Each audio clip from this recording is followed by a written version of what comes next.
பாஸ்கா காலம் 7ஆம் வார புதன்கிழமை. முதல் வாசகம்.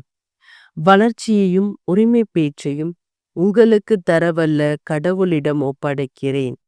திருத்தூதர் பணிகள் நூலிலிருந்து வாசகம். அதிகாரம் 20, இறை வார்த்தைகள் 28 38 முடிய. அந்நாட்களில் பவுல் எபேசு சபையின் மூப்பர்களிடம் கூறியது: தமது சொந்த இரத்தத்தால் தமதாக்கிக் கொண்ட கடவுளின் திருச்சபையை மேய்ப்பதற்கு தூய ஆவியார் உங்களை கண்காணிப்பாளராக ஏற்படுத்தி உள்ளதால் உங்களையும் மந்தை முழுவதையும் கவனத்துடன் காத்து கொள்ளுங்கள். உங்களை விட்டு நான் சென்ற பின்பு கொடிய ஓநாய்கள் உங்களுக்குள் நுழையும் என்பது எனக்கு தெரியும். அவை மந்தையை தப்பிவிடாதவாறு தாக்கும். உங்களிடமிருந்து சிலர் தோன்றி சீடர்களையும் தம்மிடம் திசை திருப்பும் அளவுக்கு உண்மையை திரித்து கூறுவார். எனவே விழிப்பாயிருங்கள். 3 ஆண்டு காலமாக அல்லும் பகலும் இடைவிடாது கண்ணீரோடு நான் உங்களோடு ஒவ்வொருவருக்கும் அறிவுறுத்தி வந்ததை நீங்கள் நினைவிற்கொள்ளுங்கள். இப்பொழுதும் நான் உங்களை கடவுளிடம் ஒப்படைக்கிறேன். அவரது அருள் வார்த்தைக்கும் கட்டுப்படுவீர்களாக. அவ்வார்த்தை வளர்ச்சியையும் தூயோர் அனைவருக்கும் உரிய உரிமை பேச்சையும் உங்களுக்கு தரவல்லது. எவருடைய பொன்னுக்கோ வெள்ளிக்கோ ஆடைக்கோ நான் ஆசைப்பட்டதில்லை. என்னுடைய தேவைகளுக்காகவும் என்னோடு இருந்தவர்களை தேவைக்காகவும் இந்த என் கையே உழைத்தன என்பதை நீங்கள் அறிவீர்கள்.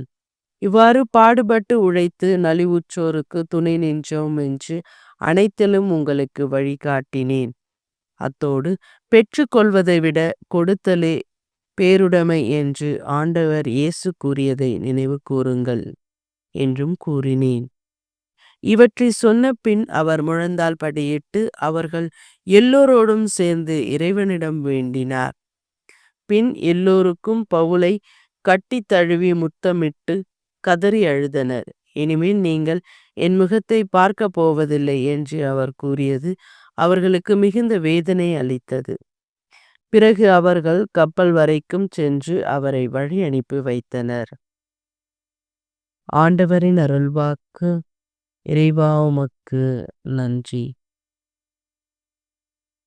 நற்செய்தி வாசகம். நாம் ஒன்றாயிருப்பது போல அவர்களும் ஒன்றாயிருப்பார்களாக.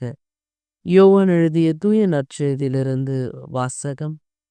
இயேசு வானத்தை அண்ணாந்து பார்த்து வேண்டியது: தூய தந்தையே, நாம் ஒன்றாயிருப்பது போல் அவர்களும் ஒன்றாயிருக்கும்படி நீர் எனக்கு அளித்த உம் பெயரின் ஆற்றலால் அவர்களை காத்தருளும். நான் அவர்களோடு இருந்த பொழுது நீர் எனக்கு அளித்த உம் பெயரின் ஆற்றலால் அவர்களை காத்து வந்தேன், நன்கு பாதுகாத்தேன். அவர்களுள் எவரும் அழிவுறவில்லை.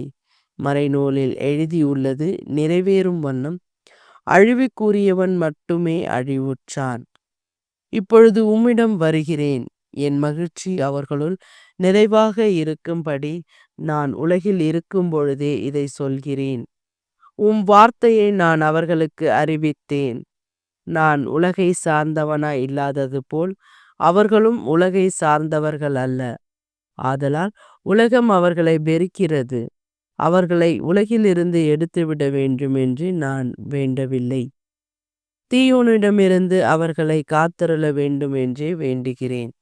நான் உலகை சார்ந்தவனாய் இல்லாதது போல் அவர்களும் உலகை சார்ந்தவர்கள் அல்ல. உண்மையினால் அவர்களை உமக்கு அர்ப்பணமாக்கியருளும். உமது வார்த்தையே உண்மை. நீர் என்னை உலகிற்கு அனுப்பியது போல நானும் அவர்களை உலகிற்கு அனுப்புகிறேன்.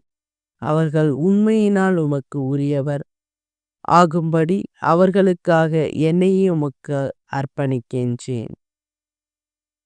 ஆண்டவரின் அருள்வாக்கு. கிறிஸ்துவே உமக்கு புகழ்.